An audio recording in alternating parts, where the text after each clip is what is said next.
लोमस जी ने कहा, ब्रह्मर्षि विभांडक बड़े महान तपस्वी और अमोघ वीर थे, अर्थात अभी तक कभी वीर उनका पतन ही नहीं हुआ था।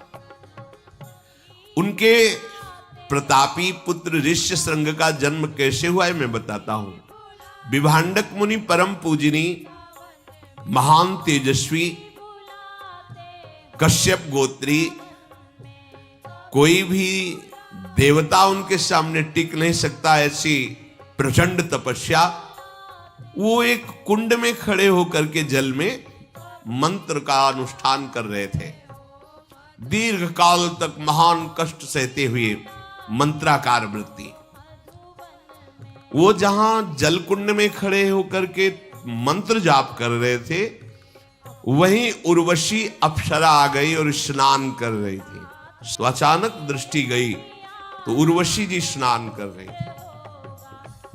उर्वशी जी के रूप को देखकर जो अमोघ वीर थे आज संभल नहीं पाए, वीर स्खलित हो गया और वीर उसी कुंड के जल में और लहरों से किनारे आ गया।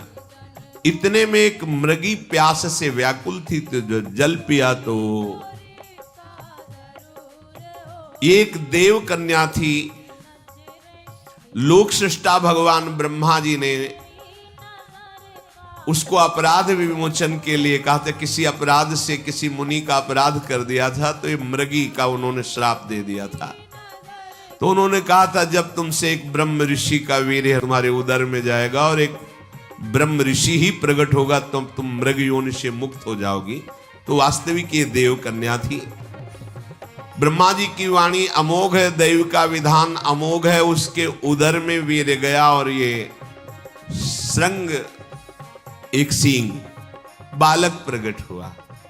अब वहीं आसपास रहते तो जब बालक को देखा तो विभांडक ऋषि ने ध्यान के द्वारा देखा, ये तो मेरा ही बालक है, मेरे ही। तपस्या में संलग्न रहने वाले बनवासी श्री विभांडक ऋषि ने ऋष्यशृंग को अपने पास दुलार प्यार करके पालन पोषण करने लगे। एक सींग होने के कारण उन्हें श्रृंगी ऋषि ऋष्यशृंग कहा गया।